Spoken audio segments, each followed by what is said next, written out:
বাংলাদেশিদের কেন tourist visa refuse হয় জানেন?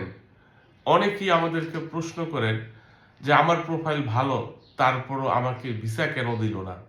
আমার অ্যাকাউন্টে কোটি কোটি টাকা আছে, আমি অনেক বড় ব্যবসায়ী, আমার বাড়ি আছে, ঘোড়া আছে, গাড়ি আছে, হেলিকপ্টার আছে, তারপরেও আমি কেন ভিসা পেলাম না? একদম জেনুইন কোশ্চেন। আসলে এটার জন্য কারণ আপনি নিজে না, বা আপনার financial ability, country ties, family ties, purpose of visit সবকিছু অ্যানালাইসিস করার পরেও ভিসা অফিসার আপনাকে সন্দেহ করে। এই সন্দেহের কারণটা আসলে আপনি নিজে না। এই কারণটা হচ্ছে বাঙালি ইউরোপ, আমেরিকা, কানাডা, অস্ট্রেলিয়াতে ট্যুরিস্ট ভিসাতে বা স্টুডেন্ট ভিসাতে বা অন্য কোনো ক্যাটাগরিতে বা কোনো বিজনেস ভিসাতে বা কোনো মেডিকেল ভিসাতে এই ফার্স্ট ওয়ার্ল্ড কান্ট্রিতে গিয়ে ফেরত আসে নাই, বা বাংলাদেশের থেকে কোটি কোটি টাকা ব্যাংক ব্যালেন্স দেখাইছে, ইউরোপ আমেরিকাতে যাওয়ার পরে তারা অটোমেটিক্যালি ওখানে ফকির বলে নিজেকে প্রেজেন্ট করতেছে।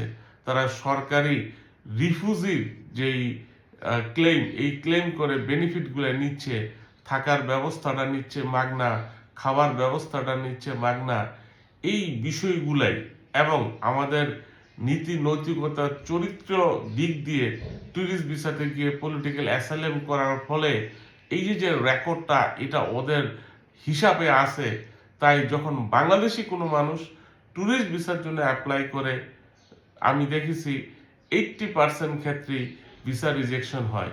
ইভেন আপনার ব্যাংক ব্যালেন্স, আপনার ব্যবসা বাণিজ্য, আপনার বাড়ি গাড়ি পর্যাপ্ত পরিমাণে থাকার পরও আপনার উদ্দেশ্য যদি সঠিক হয়, লাইক আপনি আমেরিকায় গিয়ে ঘুরে চলে আসবেন, তারপরেও বাঙালি এর আগে তার চরিত্র সমস্যার কারণে, চরিত্র সমস্যা বলতেছি এই সেন্সে যে তারা ট্যুরিস্ট ভিসাতে গিয়ে, তারা বিজনেস ভিসাতে গিয়ে, তারা স্টুডেন্ট ভিসাতে গিয়ে ওইখানে থেকে কখনই বাংলাদেশে ফেরত আসে নাই, বা ওখানে যাওয়ার পরে পলিটিক্যাল অ্যাসাইলাম করছে, ওখানে যাওয়ার পরে গভর্নমেন্টের বিভিন্ন ধরনের রিসোর্সগুলাই ব্যবহার করছে, বিনা পয়সায় চিকিৎসা নিছে, বিনা পয়সায় থাকা খাওয়ার ভাতা নিছে।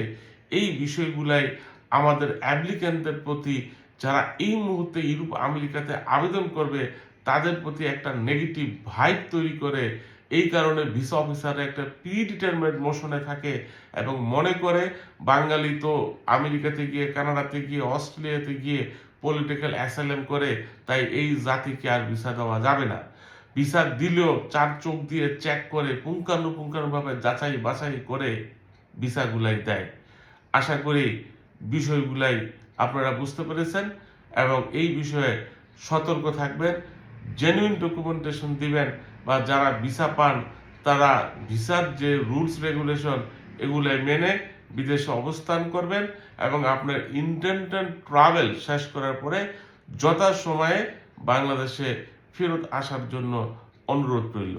আপনাদের সকলের প্রতি রইল শুভকামনা।